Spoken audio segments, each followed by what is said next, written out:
Hi folks, it's David here. Just asking you for a wee favour. If you don't mind, could you follow us on Apple Podcasts, Android or Spotify, wherever you listen to the show? It's a huge help for us. They might ask you if you want to leave a review. If you could leave a nice one, we'd be very, very grateful. Thank you.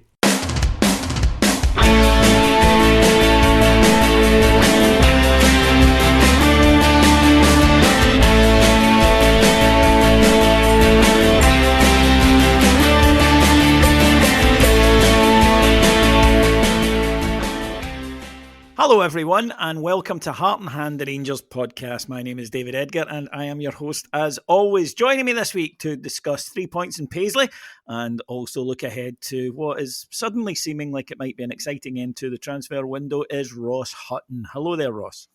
Hi David, hi everyone. Yeah, it's good to talk to you after a win because that seems like a change for you and I doing these flagships recently. Yeah. But it's good to be here, thank you. You've sort of entered that Martin territory of getting hailed when we drop points or get beat. But it hasn't seemed likely, I have to say, under Big Phil since he came in. And I just want to start straight away. You were at the game at the weekend, and the atmosphere is always good with the away fans. I think most people would agree that our away fans are famous for creating an excellent atmosphere at the matches that they go to.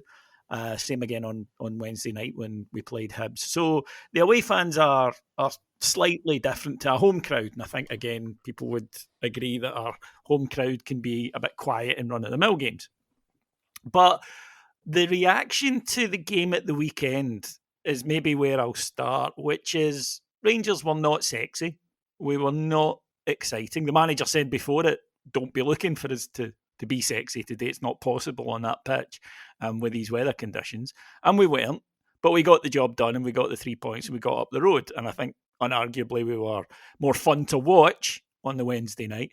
But the reaction to that usually among fans over the last couple of seasons has been to, I think, mostly go, aye, well, we won, but. And I didn't really see that at the weekend, Ross. I actually saw people saying, oh, tough game, and we got the 3 points. That was all that mattered today. You know, I know we'll be better. We've got 4 games coming up at Ibrox. And it struck me as this is maybe the beginning, and we are very much at the early stages of it, of the support beginning to trust the team again. And if maybe not quite all there with the team just yet, certainly they trust the manager. Trust is exactly the word that I was about to use there as well. I was at the game on Wednesday at Easter Road too, and I think going into that game there was definitely a lot of nerves. Maybe that you didn't get particularly going into the game in Paisley, but coming back from the winter break, the first hurdle has been the hardest to clear for this Rangers side over the years. It started badly and gone down from there on a number of years.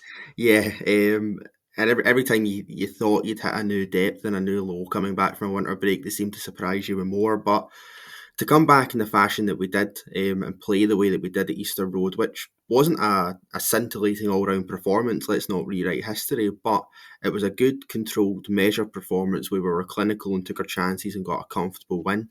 We were absolutely begging for that. We would have taken it any way that it came, but we were begging for it. And it's performances like that that do build up the trust that carries you into games like Saturday in Paisley, where, it's an early kick-off on the Saturday and the fans were good for what that was. And I thought the Union Bears display was brilliant as well for the teams coming out. But it's never the most attractive of fixtures. It's not as attractive as an Easter Road game, for example. And it's never a location or a stadium or a fixture that Rangers seem to particularly play well in either. It's been kind of joked about before that I can't remember how many times we went to Paisley and never had a completely scintillating performance that we'd like to see. St Mirren themselves having a very good season, a few difficult results of late, but still in a very good place. So you're in for a tough game. The conditions and the pitch play into that as well, and they were a massive factor on Saturday.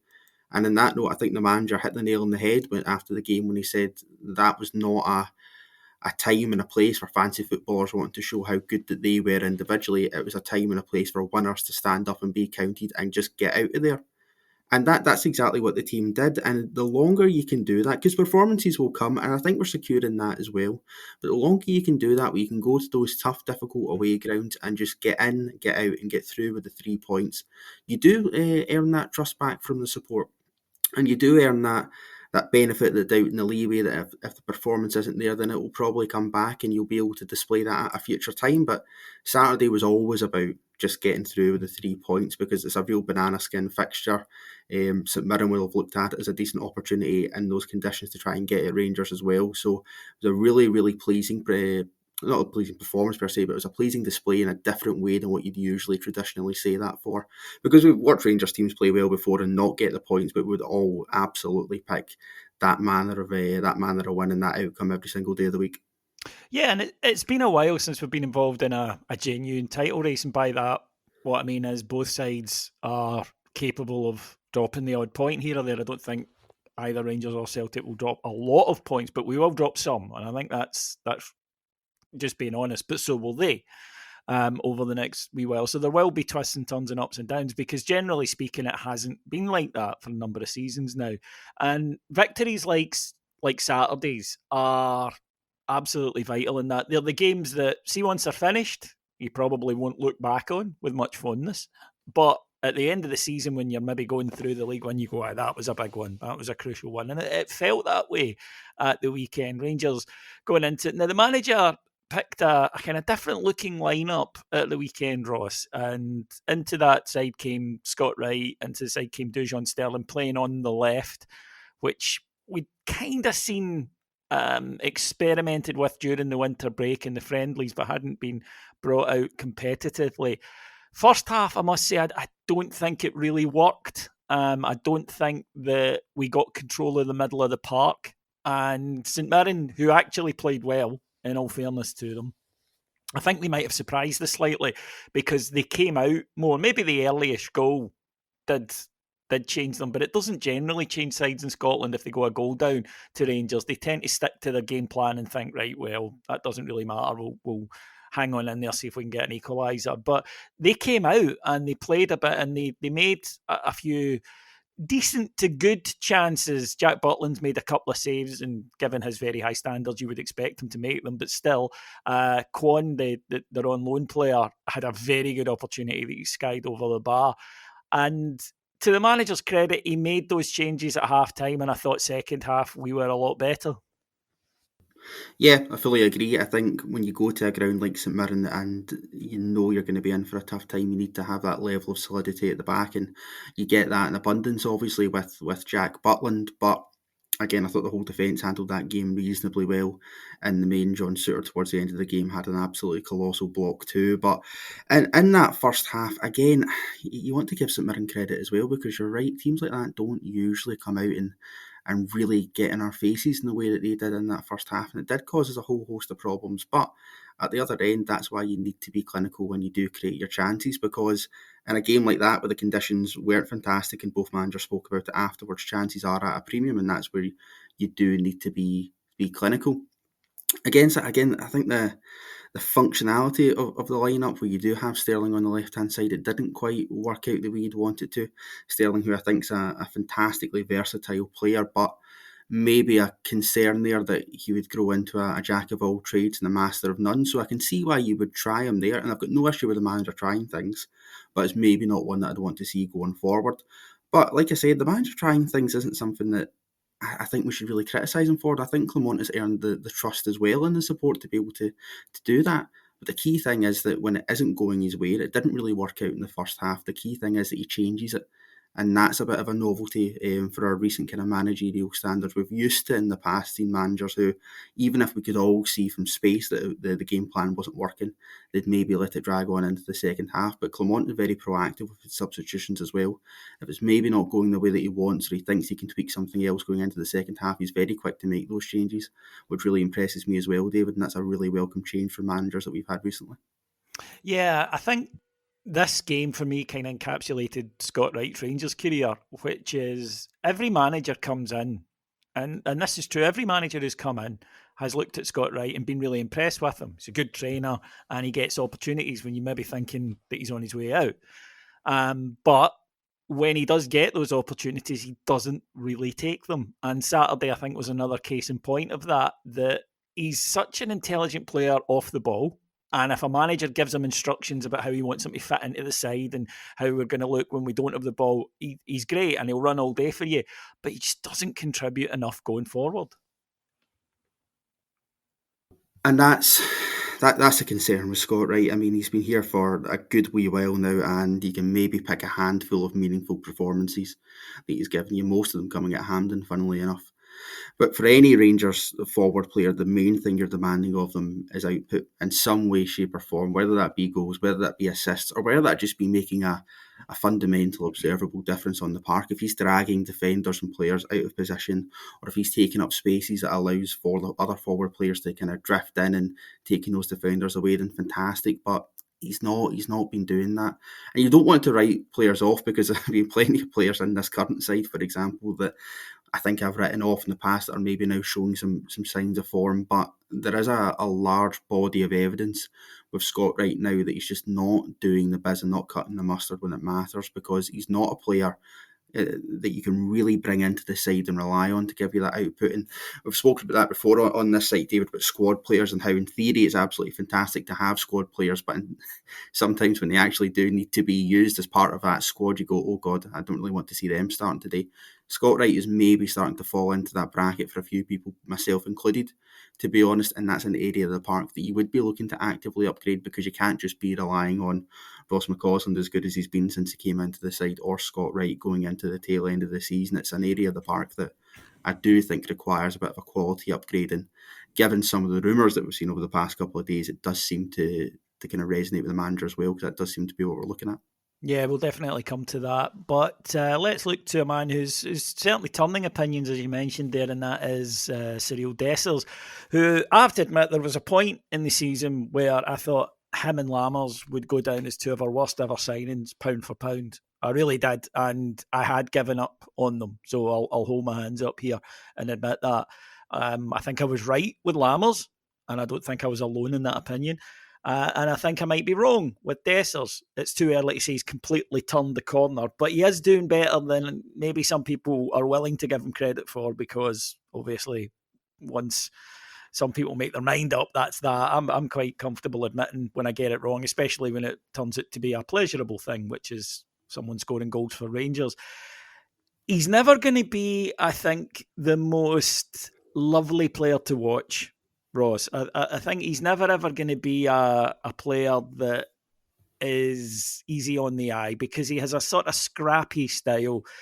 His control isn't always fantastic. His first touch isn't always fantastic. He can be a scruffy player, but at times he can also produce moments of real quality, as he did against Hibs and as he did at the weekend. And we'd mentioned last week on the show against Dumbarton that he'd missed chances, but he does keep going. And he does seem to have an attitude where, okay, I'll bury the next one, which is essential in any striker, incidentally.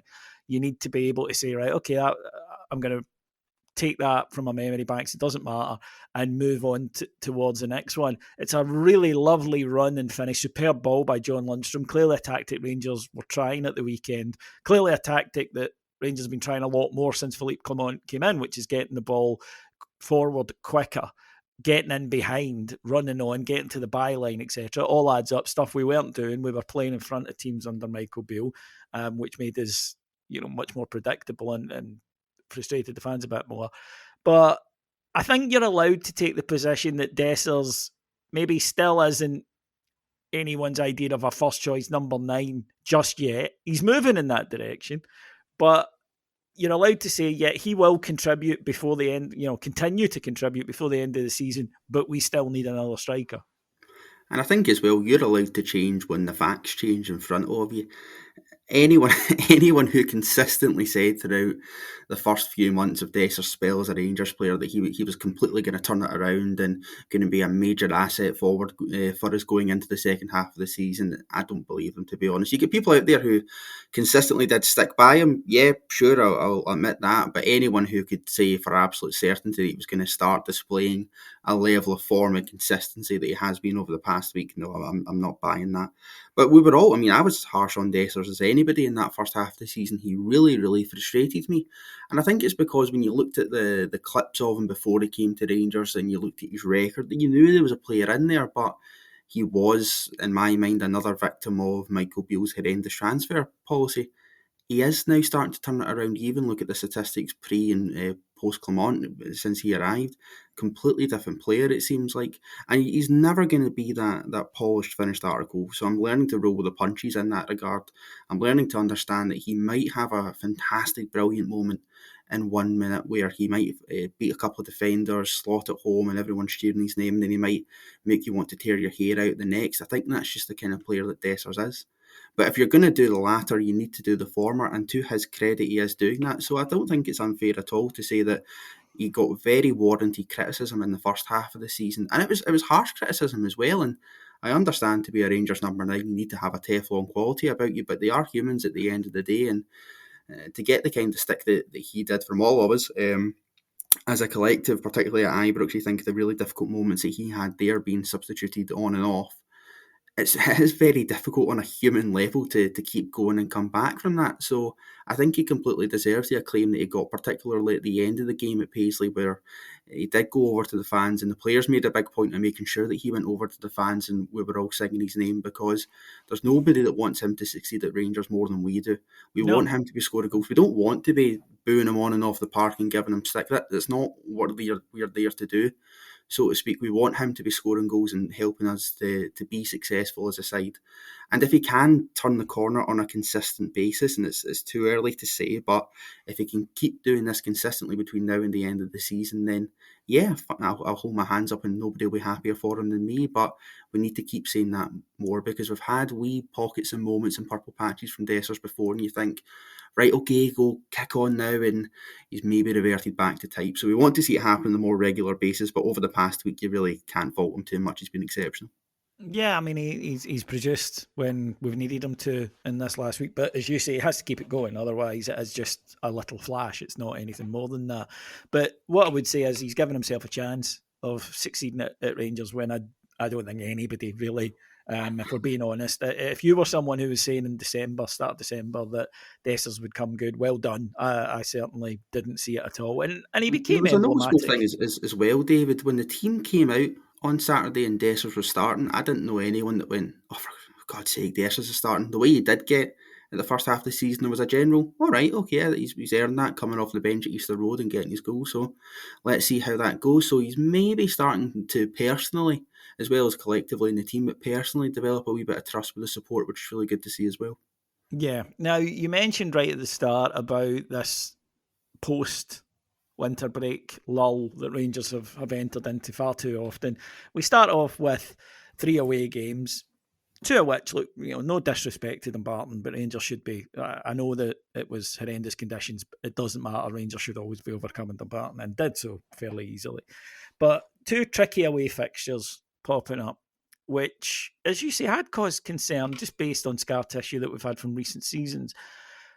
Going out and getting those 2 victories in the manner that they did, in tough conditions, especially on Saturday, and 2 clean sheets, 2 victories, it does add just a little bit of belief, maybe not only to us, but to the players as well, that if we just keep listening to this guy, keep doing what he wants us to do, then we are very much in a title race. And we now have a good run of fixtures. As we know, we've got 4 home games coming up at Ibrox. But this is, if the 4 quarters of the league season, the kind of home and away, this is our kind spell. We had it before. We had it in quarter 1, and it's the same in quarter 3, where we have a good run of fixtures. We bollocks the first one badly. I mean, and that then made what Phil did in quarter 2 all the more impressive. But it's surely got to make everyone at Ibrox think, here, hold on a minute here. If we get the points that we should be getting in this quarter, and then we've already shown what we can do going away from home in the final quarter, we could be in a very, very decent position come the split. Consistency, and that's what this run allows you to get: momentum and consistency. And you're right as well, we had that opportunity right at the start of the season, take away the Old Firm from that, but every other game bar the Old Firm seemed kind enough. You should be going to Rugby Park and winning even them. at that, the Old Firm was at home. And I mean, it still fitted in with this is a good run of fixtures. But you're right, we made an absolute horlicks of it in the first quarter of the season, which allowed Celtic to gain momentum themselves, and at one point look as though that they completely buried us in this title race. Celtic themselves have a tough run of games coming up, so all we can do, that's out with our control, all we can do is our end of the bargain and fulfil that by beating these teams at home, and it's a very winnable run of games, starting off with Livingston at the weekend, bottom of the league, struggling. I'm expecting more of a performance in that one, if I'm being totally Agreed. honest. I Yeah. think you can absolutely understand going to Easter Road and then going to Paisley and just getting the points however which way they come, but I'm demanding a wee bit more going to Ibrox over the weekend. Celtic have that tough run of fixtures, but all we can do is make sure that we actually capitalise on our kinder run of fixtures, because that adds pressure as well. If they look over the other end of the city and they see us winning week in, week out and doing our end of the job, that puts a massive amount of pressure on them, because Celtic have spoken before about how they feel that Rangers will capitulate in the second half of the season after a winter break, and how that allows them to play their game and really feel confident that they're going to run away with a league title. We cannot let them do that again, because we are very much in this now. We've dragged ourselves kicking and screaming back into a title race, so it's been an absolute travesty with this run of fixtures, or at any point just to let it slip away from us. There's really no excuse. So if we build up this consistency and build up this momentum going into the next Old Firm, and then subsequently the split after that, we could put ourselves in a really, really good place to go on and actually win this title from seemingly nowhere when Clement came in. And he's joked before that he's not a wizard, but if he can go on and put us in a position to do that, then he might just be. Yeah, if he wins the title, he is a wizard. There is something supernatural about him, because we were dead and buried. And as I've mentioned on here, feels like weekly, but it's true. No Rangers fan is out there saying this is the best squad we've ever had, or this is an amazing squad. We know it's limited, and then it's been further limited by injuries. And what he's managed to do, as you say, you said we've dragged ourselves back kicking the shit. I think he has. It's I think in the way that I mentioned earlier that Dessers has become emblematic in the Michael Beale reign. I think John Lundstram is becoming emblematic of the Philip Clement reign, which is to say that his form has picked up dramatically, and it really, really has. And he's playing with an assurance and a level that we know he's capable of, because he has shown it before, but he hadn't shown for a long time. It's quite clear the manager adores him, and I think that it's quite clear that he adores the manager. Whenever you see him speaking about the manager, he's positively gushing about it. But there are a few of them that I think are enjoying having a simpler role. Ridvan comes into this category as well, and are displaying their best football since he arrived at the club, really.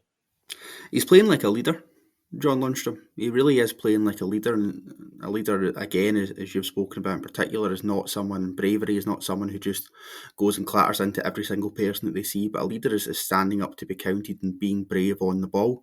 And those two assists that John Lundstram has got at Easter Road and in Paisley is bravery on the ball, trying to make something happen, and they're exquisite balls, pretty much carbon copies of one another for both of those goals, but absolutely exquisite balls. And where has that been for the past 18 months?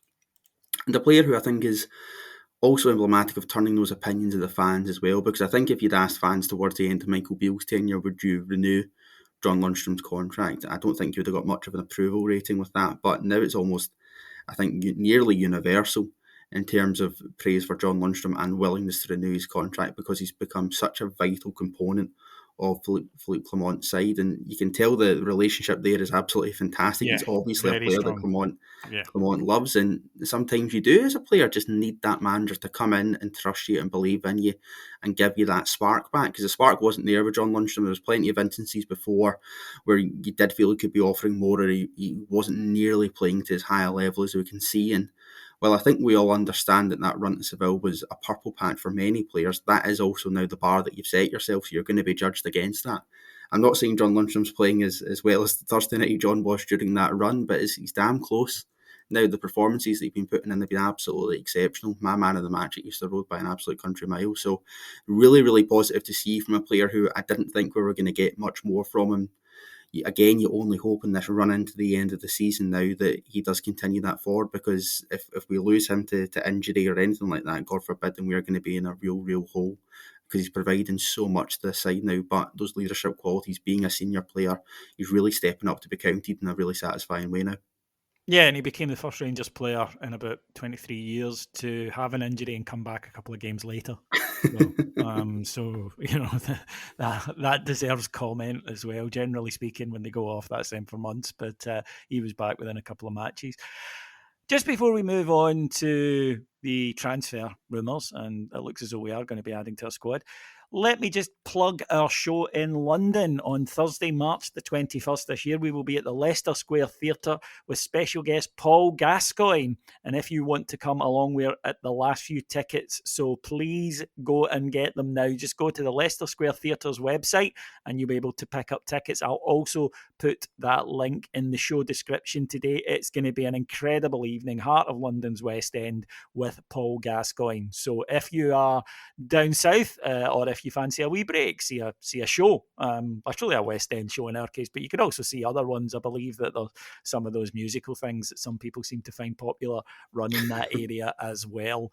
Are you a Hamilton man, Ross? Big Hamilton man. Actually, of course, you know this about me. Of course I am. I'm going to see Carmen at the end of February, which I'm really looking forward to. Not in London, right enough, but I'm looking forward to it. I've never musical theatre. No, just no. I've never. You're missing out. There'll be no singing at our show. I can assure you of that. Plays, no bother at all. Don't have a problem with that. But we're here to talk about the French Revolution, and there's a bloke starting singing on top of a paper Eiffel Tower. It's no for me. Not for me whatsoever. But hey mate, if Andrew Lloyd Webber does it for you, that Evita, what was all that about? Yeah, no. Hey, she was the wife of a fascist dictator. Let's do a musical about her. Oh, make her. She's lovely. If you were in an Argentinian jail cell with electrodes strapped to your testicles, and I don't think you might have found it. But anyway, let's move on to happier thoughts, and that is incoming players, which we all love. Now, already Rangers have added Fabio Silva on loan to the end of the season. We've added Mohamed Diamande, which a permanent deal and for quite a lot of money, which I think came as a shock to me, and I'm sure it came as a shock to a few of you as well. Manager strengthening the midfield area there.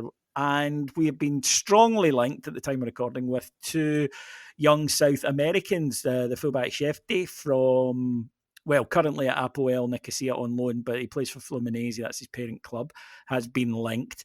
If he arrives, you would imagine that would mean Ridvan would head back to Turkey to Galatasaray, Rangers having turned down a bid from them, holding out for more money. And the other one that has been linked is a young right winger, a Colombian right winger, Oscar Cortez, a Colombian who does knee slides. We've got some history in that, Ross. What is interesting to me about these signings, first of all, positionally, I absolutely get Rangers are also hoping to add a striker before the window shuts later in the week. We do need, we've just mentioned earlier, the reason why we need competition for right wing. Ross McCausland has done well, but you want an option in there. I think, though, left back has kind of surprised because regardless of your thoughts on Borna, he is there. And Yilmaz has been showing some excellent form. He's clearly his best form since he arrived. But he is a sellable asset in a squad that doesn't have an awful lot of them. And he also seems to be a sellable asset that the manager thinks he can replace quite straightforwardly to generate funds to do Diamande and possibly a striker. I suppose it might be a case of saying, in a perfect world, I'd keep him, but it ain't a perfect world, and we've got to work around this. It's truly the most Rangers thing in the world, though, David, isn't it? Where a month ago, if you'd said I were going to sell Ridvan to fund a couple of transfers, you go, right, okay, fair enough. But now he's been absolutely fantastic for that month, and you're like, oh, really don't want to do this. But again, that's the thing with sellable assets. We can't have our cake and eat it, unfortunately. That is the market that we operate in. And if the manager does view Ridvan as expendable in that sense, and I think it's pretty clear that he does, then it does compute and it does make sense. As much as I would be quite gutted to lose him, I think he's a very talented player. I think he's shown that recently, and he's shown what he can offer to Rangers. And disappointingly, I think this is the Ridvan we thought we were getting from the start. Young guy moving away from Turkey as well, so it was always going to be difficult for him. But I think this is the player we thought we were getting originally, so it's kind of gutting to lose that just as he's starting to come onto a game. But if that does fund a strengthening in other key areas of the park, like the midfield, and it is a key area of the park, I like the right wing position, like we've mentioned before. That's another key area of the park, and we're all crying out for a striker. Then, of course, that does make sense. Diamandi's a player that I'm really excited about as well. The Right to Dream Academy that he's came through is a fantastic success story for lifting children in Africa and impoverished areas out of poverty. It's a great vehicle for social mobility, both academically and in football. And they've got a real strong pedigree of developing these young players coming through. So he's got a really, really good background, a really interesting skill set from what I read. So I'm excited to see him. The two younger players have kind of came out of nowhere, but that's credit to Rangers. As much as we all love a good meaty transfer rumour to keep us going throughout the month, I do like the way we do our business when it does come out of nowhere, and it is a bit of a shock, because it means we're doing things the right way. They're players that, I'll be totally honest, they've not been on my radar, they're not familiar with, but that's the job that Coppin is in there to do. He's in there to bring that level of expertise and outside knowledge, but the profile of the players, include Diamandi in that, is very exciting. I think we've been crying out as fans, David, for years now to expand our horizons, and we're finally doing it, so that's really good to see. This is what interests me. 3 players aged 20, 21. Markets, South America, Sweden, or Scandinavia in general, that we haven't done enough of. We have tended to go for the straightforward option of English lower leagues or players that managers have known. And I think that the fans have got frustrated by seeing players come into Scotland or lower leagues in England, and you're thinking, why are we not in these productive markets when, with all due respect, some of the markets we've been in haven't proved to be that productive and are expensive? Let's not forget, if you're taking a player from the English Championship, his wage will be hefty because there is money in that league. So I think that there's a definite change of emphasis here. We'd mentioned before about the Rangers trading model. Rangers spoke a lot about the trading model without actively putting it in. Wilson, I think, didn't do that at all, played at it. And that's left us in this situation at the moment where the trading model has juddered to a halt. There aren't a lot of sellable assets in that side. And I think the clubs that we apparently benchmarked ourselves against, Porto and Dortmund and the likes, yeah, again, it's fine to talk in those terms. It's exciting to talk in those terms, but you need to actually put your money where your mouth is in that sense and sign the kind of players that will keep the ball rolling on the trading club model. So it's finally, at least on paper, looking like we're starting to take that seriously, because there is no reason why we should have limited ourselves to players that the manager knew, or indeed English lower league players. There is a big, bad, wider world out there of fantastic footballers that we just weren't tapping into for some reason.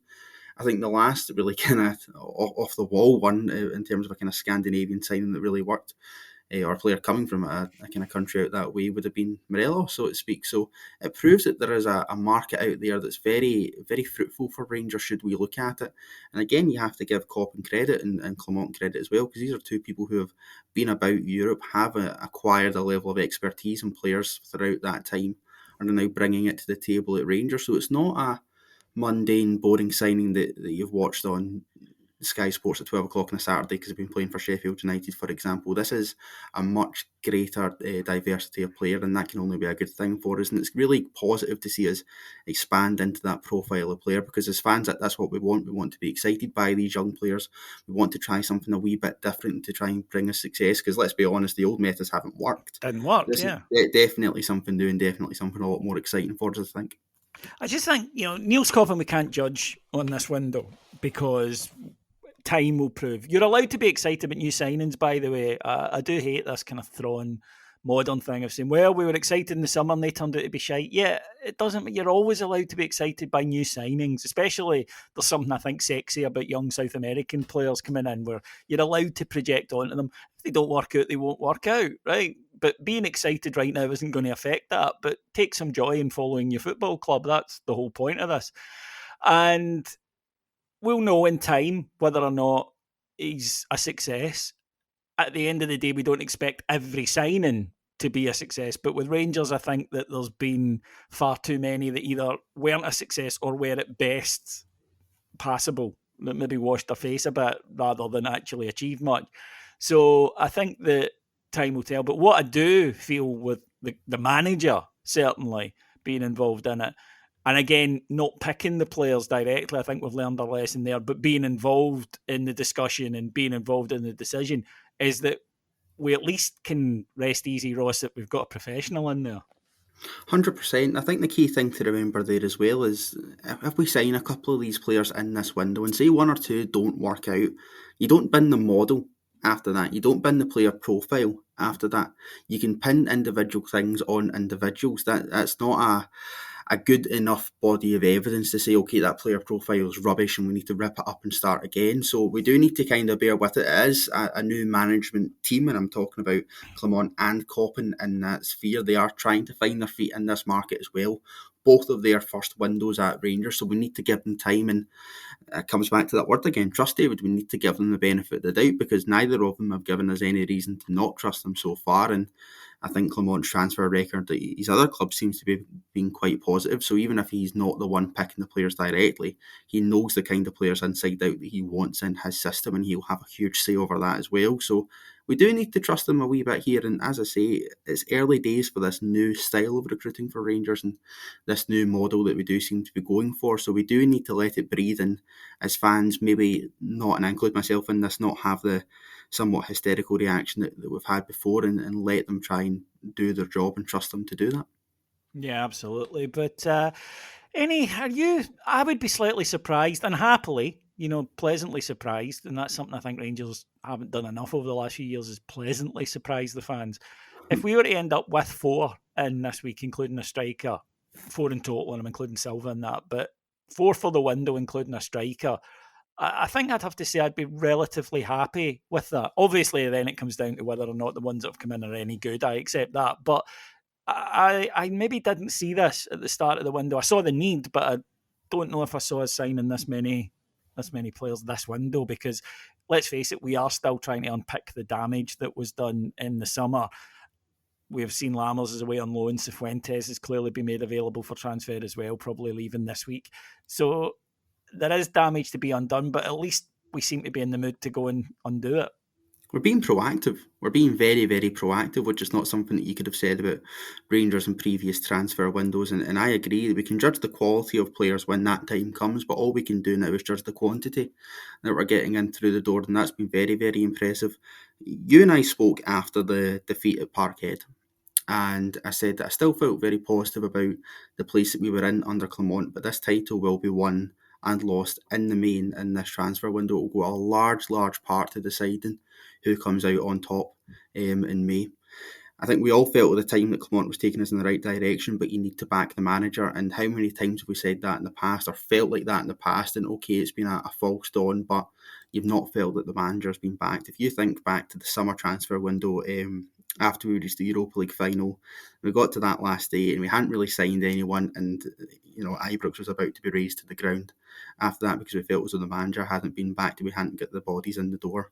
That's not the case. Right now they have backed their man, they have backed the manager who deserves that backing and has earned that trust to be backed as well. So you need to give credit where it's due there.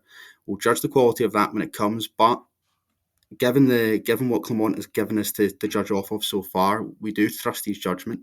So if he's been involved in the selecting of these players, you can only hope that they do fit into his system. And if they are the quality of players that we hope, that will go a long, long way to helping us in this run-in, because it is a huge, huge part of the game now, these January transfer windows. Titles can be won and lost with additions and bodies that you get in through the door. So the fact that we are backing the manager with so many bodies that obviously he's been demanding is a hugely, hugely positive sign about Rangers actually being proactive in a transfer window for a change.